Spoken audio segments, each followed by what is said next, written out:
y voy a titular esta palabra: muchos llamados, pocos escogidos. Me gustaría leer toda la carta que Judas, a quien la tradición histórica hace identificar como hermano del Señor, hermano de Jesucristo, porque en la carta él se describe como siervo de Dios y hermano de Jacobo. Y Jacobo no es nada más y nada menos que Santiago, el escritor a la carta a Santiago. De manera que Judas se identifica como un servidor, diga conmigo, como un servidor. Y como un servidor de Jesucristo, un siervo de Jesucristo, un esclavo de Jesucristo, uno que está ligado a Cristo, que está atado a la persona de Jesús, a su servicio, se dirige a la iglesia. Y esta es una de esas cartas que nosotros consideramos como universales. Están dirigidas no a un grupo en particular, sino que está dirigida a toda la iglesia del Señor, que Él lavó con su sangre y que está dispersa sobre toda la faz de la tierra. ¿Cuántos son parte de esa iglesia del Señor? Gloria a Dios. Hay unos cuantos que no lo son. ¿Cuántos son parte de esa iglesia que Él lavó con su sangre? Todos, ¿verdad que sí? Amén. Aleluya. De manera que Él nos recuerda varias cosas que yo quiero que usted medite y que usted la guarde en su corazón. Número uno, que somos llamados. Número dos, que somos santificados en Dios. Y número tres, que somos guardados en Cristo Jesús. Y cuando habla del tercer punto, que habla de ser guardado en Cristo Jesús, está hablando de perseverancia. Diga conmigo, perseverancia. Perseverancia, porque muchas veces ponemos énfasis a un tópico que se toca aquí de manera negativa. Y yo le voy a decir el porqué de manera negativa, porque cuando hablamos de elección para salvación, estamos hablando de un aspecto positivo de lo que es la omnipresencia de Dios o del conocimiento previo de Dios, que nos miró en el túnel del tiempo y que hizo que un día, con el correr de los años, nosotros escucháramos el evangelio, obedeciéramos al llamado de Dios y viniéramos y rindiéramos nuestra vida al Señor. Eso significa elección. Pero aquí lo toca de manera negativa, porque no habla de la elección de los que son elegidos para salvación, sino de un grupo de personas que son elegidos para perdición. De ninguna manera sospechemos de Dios y pensemos y digamos, seguro que Dios hizo una selección múltiple y seleccionó a algunos para que vayan a la condenación eterna y a otros, ¿verdad?, lo miró que tenían algo bueno, porque la Biblia dice que por cuanto todos pecaron, todos están destituidos de la gloria de Dios. En otras palabras, ninguno de nosotros calificaba para el cielo, ninguno de nosotros era suficientemente bueno como para ser llamado para salvación, ninguno de nosotros tenía el récord limpio como para ser considerado por Dios para ponerlo en una lista de salvación. La Biblia dice, con todo os hará alguno morir por el justo o por el bueno o morir por un amigo, mas Dios muestra su amor para con nosotros en que siendo tú y yo pecadores, enemigos de Dios, Cristo se ofreció y murió por nosotros cuando tú y yo no merecíamos tal cosa. De manera que lo que nos califica, lo que nos hace a nosotros de alguna manera ser considerados para la vida eterna es la obra de Cristo en el Calvario. ¿Dice amén? Entonces aquí se nos recuerda que somos guardados en ¿qué? En Cristo Jesús. Porque mucha gente, ¿verdad?, se agarra un título de propiedad teológico o de alguna enseñanza que le dijeron y sale y dice, bueno, el Señor me eligió para salvación y como Él me eligió, yo puedo vivir de la manera que yo quiera, andar por la vida como yo quiera. Yo sé que aunque yo haga una diablura aquí, otra diablura allí, viva de diablura en diablura, entonces yo sé que algún día el Señor va a hacer todo lo posible para salvarme. Me gustaría decirle eso, pero la Biblia dice que la seguridad eterna de la salvación del creyente se encuentra en que usted y yo caminemos en obediencia, caminemos en santidad, caminemos en consagración, caminemos en temor de Dios. Y entonces la Biblia dice que Él es poderoso para guardarnos sin caída hasta que nosotros obtengamos el premio que cada creyente anhela, que significa la vida eterna. ¿Alguien va detrás de eso? Gloria a Dios. Denle una alabanza al Señor. Gloria a Dios. De manera que se nos recuerda que nosotros somos guardados en Cristo. Y Judas escribe y nos hace un llamado a cada uno de nosotros a contender por la fe. O sea, la vida cristiana es una batalla constante. No es algo que usted lo obtiene, se lo echa al bolsillo o lo pone en una caja de seguridad o en una caja fuerte y usted, ¿verdad?, está seguro que el enemigo no lo va a tocar. No, es una batalla constante para que terminemos la carrera de la fe. Y por eso debemos cuidarnos de algo que se llama apostasía. Gracias, Dani. Gracias. De algo que se llama apostasía. Diga conmigo apostasía. Que significa abandonar la fe, negar la fe, asumir otra enseñanza diferente a lo que es el fundamento de donde viene la salvación del creyente.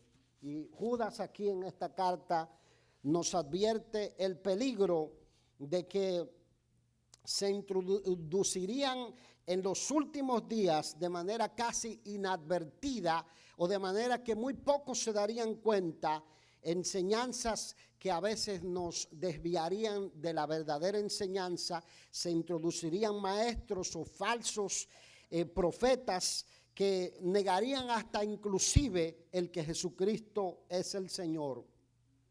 Y lo negarían no solamente con palabras, sino que lo negarían también con hechos. En otras palabras, alguien puede decir con palabras que, ¿verdad?, cree que Jesucristo es el Señor, pero cuando observamos el peligro de que ostenta o dice que tiene más gloria que el Señor mismo, nosotros tenemos que inmediatamente ver una bandera roja en lo que está haciendo. O cuando se atribuye lo que es la gloria que merece solamente el Señor. La perseverancia del creyente está ligada a que el creyente reciba sana enseñanza. Diga conmigo, sana enseñanza. A que el creyente sea nutrido en el consejo sabio de la palabra del Señor. La vida del creyente tiene que estar centrada a que tiene que ser alimentado constantemente con la palabra de Dios.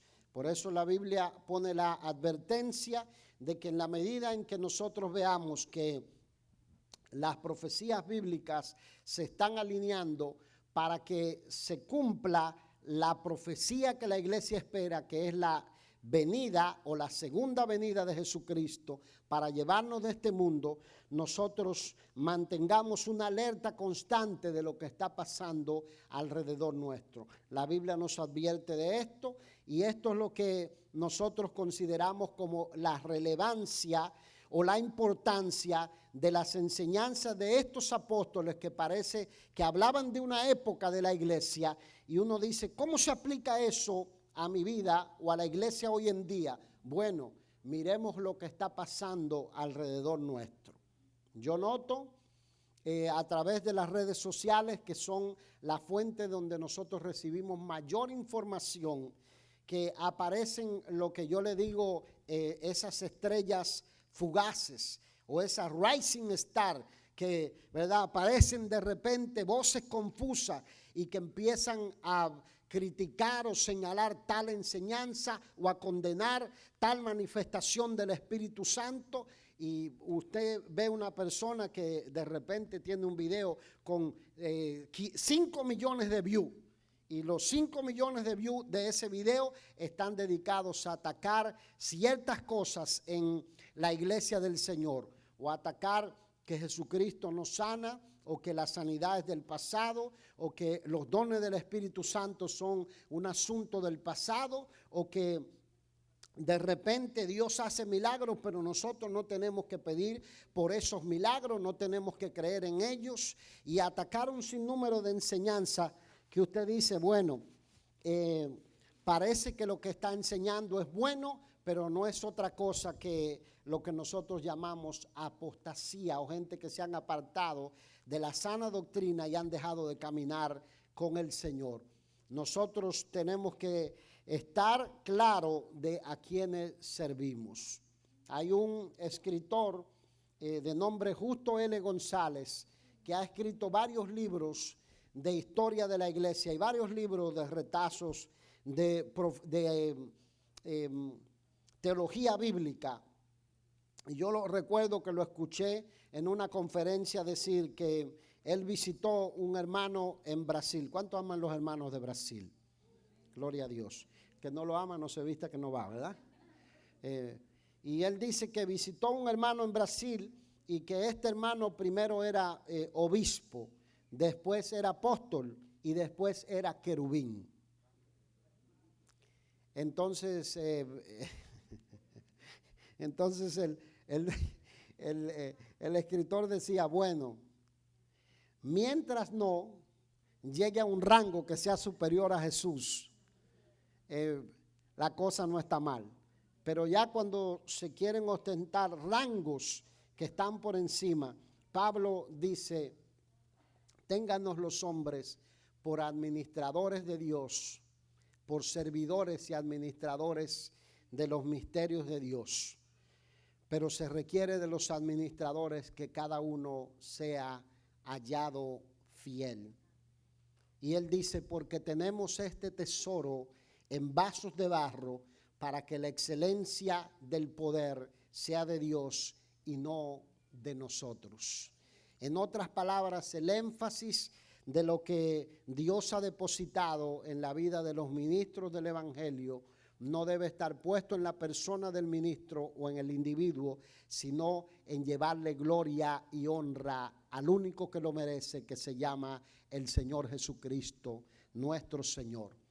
Tenemos un tesoro precioso, pero nosotros somos vasos de barro. Y Pablo lo describe con una vividez y algo tan gráfico, porque él dice, los servidores de Dios estamos atribulados en todo, estamos afligidos, somos perseguidos, y eso se aplica para todo aquel que es parte de la iglesia del Señor en cualquier lugar. En otras palabras, nosotros tenemos que en todo lo que hacemos tratar de llevarle gloria y honra al Señor. ¿Dice amén? Por lo tanto, aquí Judas pone el énfasis sobre la importancia de la perseverancia en el hecho de que nosotros debemos cuidarnos de dónde nos congregamos, a quién seguimos y qué tipo de enseñanza estamos nosotros recibiendo.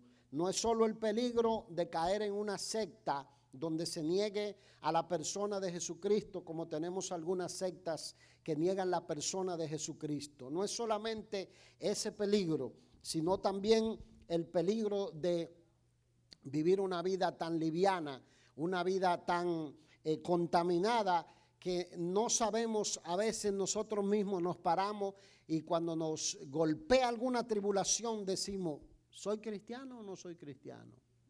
Porque estamos tan contaminados por el mundo que a veces no nos damos cuenta si somos cristianos o no somos cristianos. Entonces tenemos que cuidarnos de vivir esa vida liviana. Yo identifico, y al mirar esta carta identifico dos tipos de cristianos. Un cristiano que es místico emocional. Ese cristiano místico emocional es un cristiano que vive por ceremonias, que vive por emociones, que vive por lo que pueden ver sus ojos. Y donde quiera que escucha, ¿verdad?, que hay una manifestación, sale corriendo detrás de esa manifestación y queda confundido. Ese cristiano místico emocional vive por la austeridad y se sale de la realidad de que nosotros somos llamados en este mundo a ser sal y ser luz en medio de las tinieblas. No estamos llamados, ¿verdad que sí?, a que nos identifiquen por un ropaje o porque utilizamos algún ropaje especial o porque, ¿verdad?, ni los tobillos se le ven a las hermanas porque eso representa la santidad de las hermanas. Pero tampoco llegar al otro extremo donde, ¿verdad?, llegamos y, ¿verdad?, a los hombres se le marca hasta los vellos de la piel con los pantalones de cuero. Estoy siendo misericordioso con las hermanas, ¿verdad? Pero es lo opuesto del otro lado. Tampoco podemos llegar a ese punto del camino, porque también existe el otro tipo de cristiano, el religioso tradicional, que asiste a la iglesia por tradición, que adora con una tradición y que niega la manifestación del poder de Dios.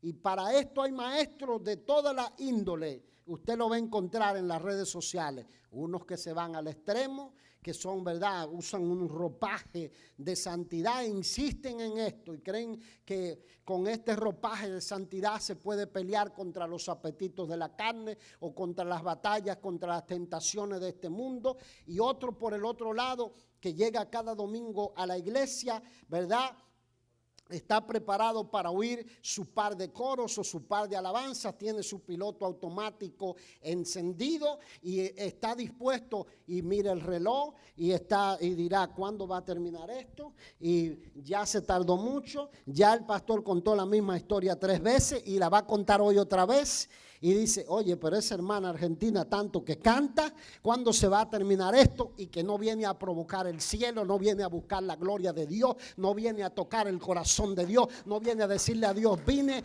a que me toques, a que me ministres. Porque también está el otro lado de ese tipo creyente tradicional. Porque estoy convencido que hay pentecostales por tradición, bautistas por tradición, metodistas por tradición, y gente de toda la índole por tradición. El Señor no vino a buscar gente por tradición, el Señor vino a buscar a sus hijos que Él ha llamado, que los ha santificado en Dios y que se los ha guardado en Cristo para que terminen la carrera de la fe. Gloria al Señor. Entonces aquí voy a leer unos versículos más de esta carta. Yo quiero que usted me preste su oído. El versículo 5 dice, quiero recordaros, ya que una vez lo habéis sabido, que el Señor, habiendo salvado al pueblo, sacándolo de Egipto, después destruyó a los que no creyeron. ¿A quiénes destruyó? A los que no creyeron. Y a los ángeles que no guardaron su dignidad, sino que abandonaron su propio lugar, los ha guardado bajo oscuridad en prisiones eternas, para el juicio del gran día.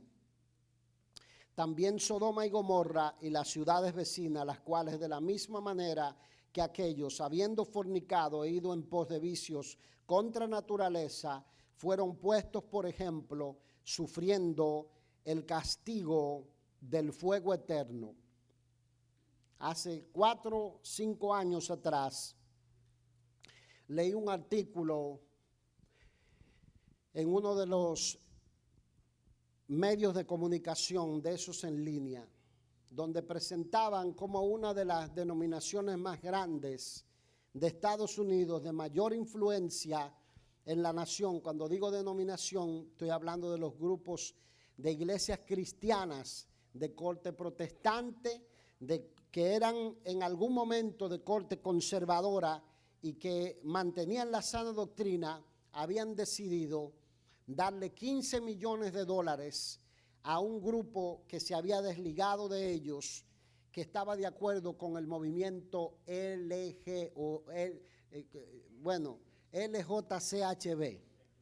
para que no me bloqueen el video. Y usted sabe de lo que estoy hablando, de los del arcoíris. Y se habían salido este grupo y ellos habían tomado recursos que los cristianos habían consagrado para enviar a las misiones, para levantar escuelas, para mandar estudiantes a prepararse para el ministerio, para educar familias, para que ellos formaran una denominación más pequeña como un brazo de su denominación. Usted va a encontrar a través de toda la Escritura que se insiste esto: en los postreros días vendrán tiempos difíciles, porque habrá hombres amadores de sí mismos, avaros, altivos, vanagloriosos, soberbios. Dice la Escritura, tendrían apariencia de piedad, pero negarían la eficacia o el poder de la gracia de Dios para transformar los corazones. Negarían la eficacia de ella. ¿De dónde toda esta lista? Usted dice, pero bueno, en los postreros días, eso ocurre en el mundo. No está hablando dentro de el mundo en general, está hablando dentro de las filas de la iglesia del Señor. Y aquí se pone énfasis, vuelve y se recalca el hecho de las ciudades de Sodoma y de Gomorra, que fueron destruidas por el pecado de la inmoralidad sexual, el pecado de la sodomía, el pecado de prácticas antinaturales de tipo sexual. Y aquí se dice que ellos fornicaron y fueron en vicios, o practicaron vicios contra naturaleza, y fueron puestos, por ejemplo, sufriendo el castigo del fuego eterno. No solamente fueron castigados, con el juicio terrenal, o sea que murieron y se desintegraron como algunos creen, sino que fueron a prisiones de oscuridad, a prisiones de castigo eterno, y la Biblia dice que allí el fuego no se apaga y el gusano no muere. Y aquí se pone el ejemplo para que los creyentes no asumamos que la vida cristiana es algo que hay que tomarlo livianamente, hay que contender por la fe, hay que batallar contra las filosofías que quieren tomar nuestra mente, hay que pelear la buena batalla de la fe, hay que mantenerse vigilante en cuanto a la vida espiritual, hay que mantenerse constantemente congregando, orando, leyendo la palabra del Señor, a veces poniendo el plato boca abajo, ayunando, porque lo único que nos va a ayudar contra los apetitos de la carne es aplicarle el cuchillo a la carne, porque es necesario que nosotros menguemos y que Él crezca. Es necesario que el poder de Dios se haga poderoso en nosotros y que nosotros cada día vayamos menguando en cuanto a esta naturaleza carnal, y no habrá otra forma de hacerlo si no es peleando contra el diablo, contra los deseos de la carne, contra la vanagloria de este mundo. Alguien tiene que recibir la palabra. Es por esto que Judas nos dice a nosotros, acuérdense que el Señor llamó a mucha gente a salir de la tierra de Egipto. Y eso es lo mismo que hace. El llamado del Evangelio es para todos los hombres. Pero no todos llegaron a la tierra prometida. Porque muchos salieron de Egipto, aprovecharon la oportunidad para escaparse de la esclavitud, pero sus corazones seguían allá, sus pensamientos seguían allá. Seguían adorando a los ídolos que habían dejado allá en Egipto. Y el Señor dice aquí, a través de su hermano Judas, a través de su siervo, acuérdense que después de salvarlo de Egipto, lo sacó y destruyó a todos los que no creyeron. La Biblia dice, el justo por su fe vivirá. Para los que por ahí dicen, Dios me va a guardar, la fe se puede perder. ¿Cuántos dicen amén? Inmediatamente su mente es tomada por filosofías que son contrarias a lo que dice la palabra del Señor. Usted empieza a flaquear en la fe. Empieza a vivir por las emociones, empieza a vivir por lo que la carne le pide, empieza a defender cosas que la Biblia condena, hasta con cartelitos salen cristianos para justificar sus pecados. Y dice aquí que Él destruyó a los que no creyeron. Y nos pone una comparación de los ángeles que abandonaron su propio lugar y dice que los ha guardado en oscuridad, en prisiones eternas para el juicio del gran día. Y créame, no hay nada más terrible que considerarse cristiano, sentarse en una iglesia, en la sombra de un púlpito, a oír la palabra, a oír el consejo del evangelio y todavía tener el corazón como que algún día tengo la puerta de escape abierta para dejarlo al Señor. Dios quiere que usted se rinda. O usted es o usted no es. ¿Me está escuchando? O usted es o usted no es. Pero no me diga como los que dicen, bueno, cuando yo esté seguro si voy a hacer, entonces vuelvo. Reprenda al diablo. La Biblia dice que si retrocediere, no agradará al Señor. Usted tiene que perseverar. La Biblia dice que los cobardes no heredarán el reino de Dios. O sea que el reino de los cielos es para valientes.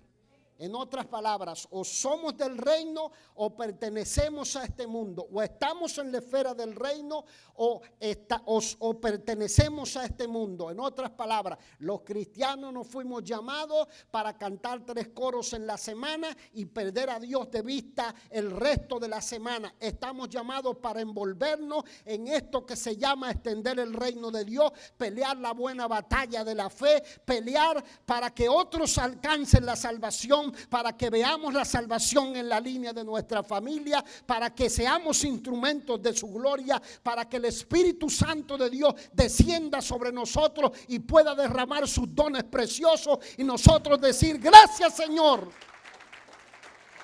Gloria a Dios.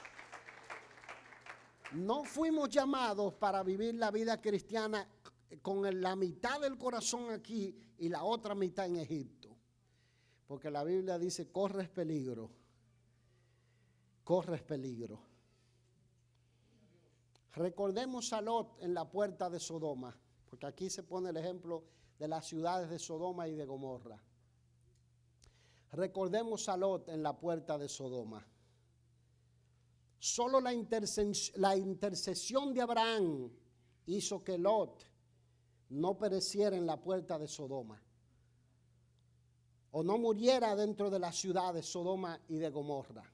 Pero al salir, su esposa se convierte en una estatua de sal, porque el corazón lo tenía en la ciudad de Sodoma, porque el corazón estaba comprometido, porque no estaba completamente convencida. Recordemos a Lot. Y cuando los juicios empiezan a caer, ella mira atrás, cuando Dios le dijo, no mires hacia atrás. Yo sé que esta palabra es para alguien. No mires hacia atrás, escapen. Y cuando Lot sale ya era demasiado tarde, porque sus hijas estaban contaminadas por el pecado de la ciudad, porque se la había dado en desposorio o en compromiso matrimonial a los hombres perversos de Sodoma y Gomorra, porque estaba medio convencido, no estaba completamente convencido. En pocas palabras, la perseverancia del cristiano también está normada por esto, por el tipo de gente con el que tú te reúnes, con el que tú te juntas, al que tú escuchas, con el círculo con el que tú te mueves. Yo he oído gente que dice, yo no tengo amigos en la iglesia. Ay, Jehová. Pobrecito. Yo no quiero tener amigos en ningún otro lado que no sea en la iglesia. Porque yo no quiero oír a nadie contándome de sus hazañas de adulterio. Yo no quiero oír a nadie contándome de sus hazañas de inmoralidad y de fornicación. Yo no quiero oír a nadie diciéndome todas las malas palabras y los esculapios que aprende en las películas de Hollywood.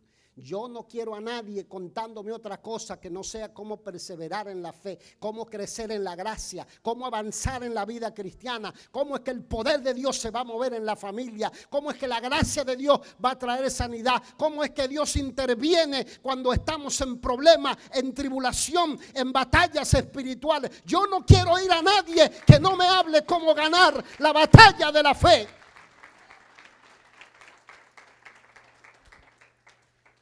Porque algunos dicen, no, lo que pasa es que en la iglesia hay chisme. Bienvenido, chismoso, hay espacio para uno más.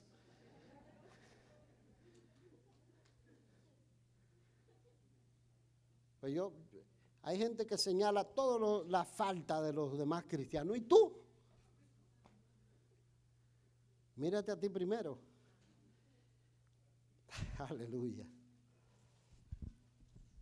El círculo de personas con que se rodea. ¿Usted sabe cómo identifica la decadencia espiritual de alguien que está a punto de flaquear en la fe? Aquí él lo dice. Dice que número 1, empieza a cuestionar la autoridad. Empieza a preguntarse, bueno, esta parte no la entiendo. Empieza a decir, yo no me tengo que someter a nadie. Yo he visto algunos que llegan, tienen 3 días en el evangelio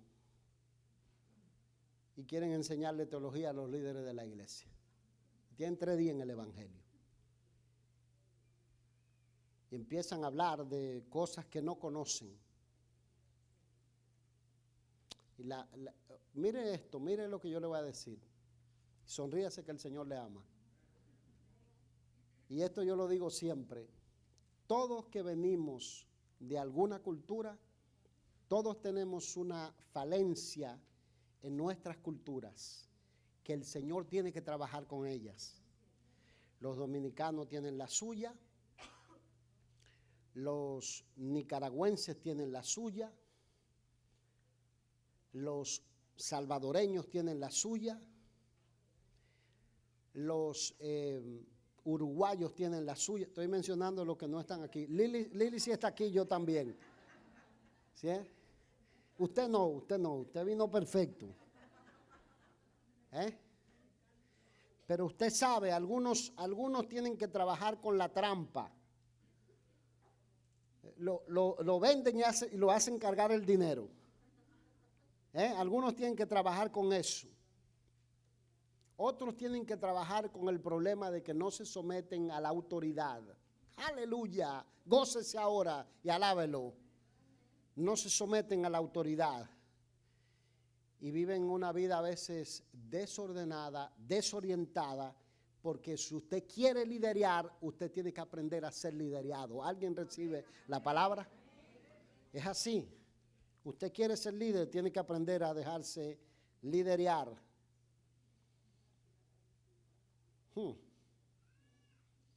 Y nosotros vemos aquí el modelo de lo que es el desafío de la autoridad. Versículo 8, preste el oído. Dice, no obstante, de la misma manera, también estos soñadores mancillan la carne, rechazan la autoridad y blasfeman de los poderes superiores. Estoy leyendo lo mismo, pero es otra versión. Pero dice, pero cuando el arcángel Miguel luchaba con el diablo disputándole el cuerpo de Moisés, no se atrevió a proferir juicio de maldición contra él, sino que dijo, el Señor te reprenda. Pero estos blasfeman de cuantas cosas no conocen y en las que por naturaleza conocen, se corrompen como animales irracionales. Son palabras duras, pero palabras empapadas de amor, porque nosotros tenemos que aprender a amar a quienes nos lideran. Tenemos que aprender a amar a los hermanos. también a eso está ligada la perseverancia del cristiano. Si usted es parte de una iglesia, usted tiene que aprender a amar a la gente, amar a los que están. Usted tiene que aprender a soportar a los que están, porque los demás también lo van a soportar a usted. ¿Dice amén? Aleluya. Usted dice, wow, ese no lo paso ni con mantequilla. Teníamos 2 matrimonios en la iglesia. Ellos me están escuchando y saben de quién yo estoy hablando. No están aquí ahora. Pero teníamos 2 matrimonios en la iglesia y cuando ellos se juntaban y se sentaban, usted ha visto las películas que, ¿verdad?, presentan que se sientan 2 y uno piensa todo lo malo que le va a decir y hacen un circulito acá, pero no lo están expresando, lo están solo pensando. ¿Cuántos saben de lo que estoy hablando? Solo 3. Yo se lo voy a graficar. Y bueno, eso es como cuando la suegra llega, así se lo voy a explicar mejor. La suegra llega a la casa y entonces mira la taza del té y la mira y dice, oye, esta taza está manchada. Y agarra y le mete cloro a la taza. Y la nuera la está mirando desde allá. Ya empezó esta vieja. Pero no le dice nada. Solamente lo piensa en el pensamiento. No, ninguno de ustedes hace eso. Ustedes son demasiado santos. Eso solo lo hago yo. El asunto es que este matrimonio se sentaba y se sentaban juntos. Y la una la miraba a la otra y decía, oye, qué nariz parada.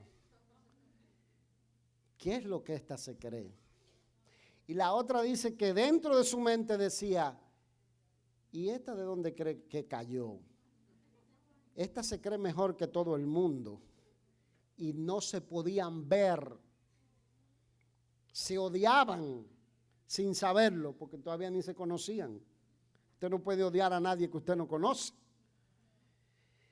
Pero luego con el tiempo, en una de las reuniones de matrimonio, cuando esos 2 matrimonios se enlazaron en amistad, porque empezaron a conocer no lo negativo del otro, sino la parte buena, lo hermoso de la hermandad cristiana. Empezaron el uno a preocuparse por el otro y a interesarse, ¿verdad? Y el uno a pasar por alto la ofensa del otro. Entonces, en una reunión dijeron, y pensar que yo te veía y yo decía, qué nariz parada que es esta. Y la otra decía, y pensar que yo te veía y yo decía, qué insoportable que eres. ¿Verdad? Porque, ¿qué es lo que hace cuando nosotros tenemos el amor de Cristo en nuestro corazón? Es que nosotros aprendemos a pasar por alto la ofensa y empezamos no a mirar a la persona, sino a mirar a Cristo en la persona, a mirar la persona de Jesús en mi hermano y amarle por encima de sus defectos, por encima de sus errores. Y la Biblia dice que el amor cubrirá multitud de pecados y que por eso debe haber en nosotros ferviente amor. Alguien tiene que recibir la palabra. Gloria a Dios. De manera que Judas utiliza aquí una expresión y él dice, estos soñadores, los que resisten la autoridad, los que no entienden que la iglesia del Señor es una sola iglesia. Estos soñadores, ¿sabe por qué? Porque los pensamientos de ellos empiezan a hablar cosas que no están en la palabra del Señor. Se atreven inclusive a retar fuentes de autoridad. Yo le voy a decir esto, o usted es o no es. Hay algo que yo he aprendido, mi púlpito no lo uso para atacar a ningún otro ministro del evangelio, porque en el ejército no se ataca a su propio ejército. ¿Verdad que sí? Usted tiene que atacar al enemigo. Ataque los adúlteros, ataque los que promueven inmoralidad, ataque los que están en contra de la iglesia, los enemigos de la iglesia, y tumbe todos esos videos, todos esos posts, todo esos disparates que los demás hacen share de gente que se desboca en las redes sociales hablando en contra de otros ministros del evangelio, porque entonces usted está colaborando con el diablo, en otras palabras. Entonces aquí dice, estos soñadores, dice, hablan de las potestades superiores. Tenga cuidado de lo que uno habla, es lo que dice aquí. Usted tiene que tener cuidado porque aquí se dan 3 ejemplos y con estos 3 ejemplos voy a cerrar. Aquí se da el ejemplo de Caín, se da el ejemplo de Balaam y se da el ejemplo de Coré. Y usted va a ver lo que dice aquí. Déjeme llevarle al versículo para que usted lo vea gráficamente dónde se encuentra.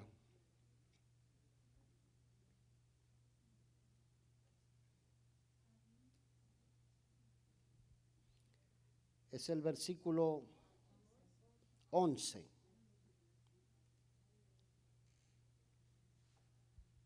El versículo 11 dice, ay de ellos, porque han seguido en el camino de Caín y se lanzaron por lucro en el error de Balaam y perecieron en la contradicción de Coré. Versículo 12, estos son manchas en vuestros ágapes, que comiendo impúdicamente con vosotros, se apacientan a sí mismos, nubes sin agua, llevadas de acá para allá por los vientos, árboles otoñales sin fruto, 2 veces muertos y desarraigados, fieras ondas del mar que espuman su propia vergüenza, estrellas errantes para los cuales está reservada eternamente la oscuridad de las tinieblas. Présteme el oído por un momento y voy a cerrar con esto. Nosotros sabemos que el pecado de Caín era la falta de amor por su hermano. Era la falta de amor por su hermano debido al celo. Présteme el oído a esto. Cuando usted oye a gente que empieza a criticar a otros ministros, pregúntese, ¿él está haciendo más o está haciendo menos que lo que ese ministro está haciendo? Pregúnteselo. ¿Se están salvando más almas? Hay gente que está recibiendo restauración. Hay matrimonios que están siendo restaurados. Pregúnteselo. Aquí dice Caín, por envidia, ¿qué hace? Mata a su hermano. Y luego sigue un camino de vivir sin dirección de Dios y sin sometimiento a la autoridad divina. Y aquí se da el ejemplo. Balaam era movido por el amor al dinero y no obedecía a la palabra de Dios, lo que Dios le había hablado. Usted tiene que leer en su Biblia a estas personas, búsquenlo en las concordancias, yo no lo voy a explicar.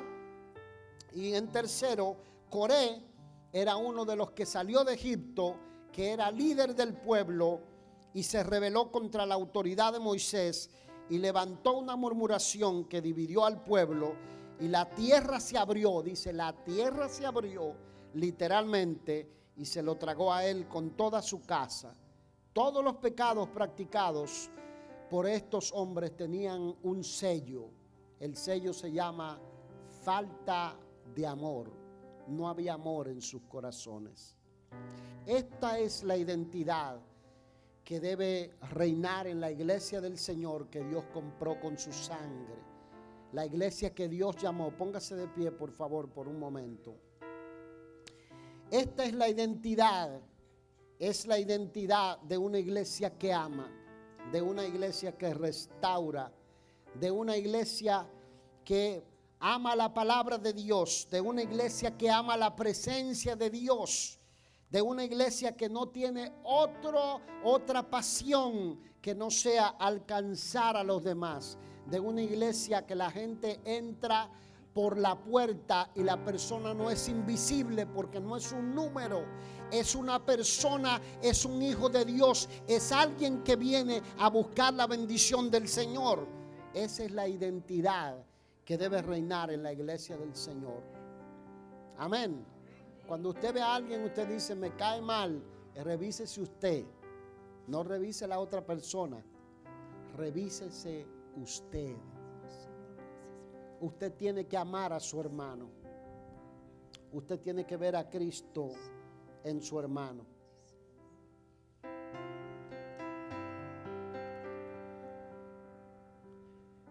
Porque los apóstoles nos advirtieron de una época como esta, donde la gente lo iban a contar por número. Yo voluntariamente como ministro no sé el número de la gente que está en la iglesia. Eso lo hago voluntariamente. Y cuando me preguntan le digo, bueno, más o menos. Porque la gente para mí no es número. Yo quiero ver a cada uno como lo que es. Parte de una iglesia viviente que el Señor vino a vertir su sangre, a derramar su vida por nosotros. Dios nos ama, tú eres único, individual. Dios conoce tus batallas, Él sabe con lo que estás peleando. Él conoce la batalla tuya individualmente con la que estás peleando. Él conoce tu necesidad, Él sabe la necesidad que hay en la línea de tu familia, lo que tú necesitas que Él haga en tu vida. Él las sabe, Él las conoce todas. Tú no eres menos que nadie, tú no eres inferior a nadie, tú no eres uno más en el montón. Él te llamó con un plan eterno y la Biblia dice que te santificó. ¿Sabes lo que significa? Santificación significa que te separó para su uso exclusivo. Y entonces no solamente te separó, te limpió, te purificó, te consideró lo más sagrado que Él tiene. Te ve como si tú fueras lo más valioso en el cofre de sus tesoros. Y se ha propuesto guardarte sin caída. Y no te va a soltar, no te va a dejar hasta que no cumpla el último detalle de su agenda y de su plan sobre tu vida.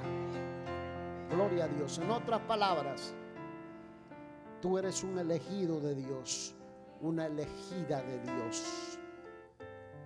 Tú eres su especial tesoro.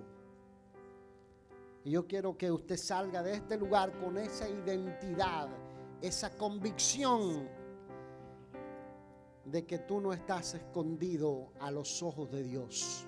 Porque el diablo susurra y dice, Dios no se acuerda de ti. No, tú eres su especial tesoro. Y Él dice, quien te toca, toca a la niña de los ojos de Dios. Como dicen los americanos, tú eres la manzana de los ojos de Dios. The apple of his eye. Así se dice en inglés dominicano. La manzana de los ojos de Dios. Aleluya. Voy a abrir el altar mientras usted en esa comunión le pide al Espíritu Santo de Dios que ministre su vida. Cierre sus ojos y quédese por un momento en la presencia del Señor.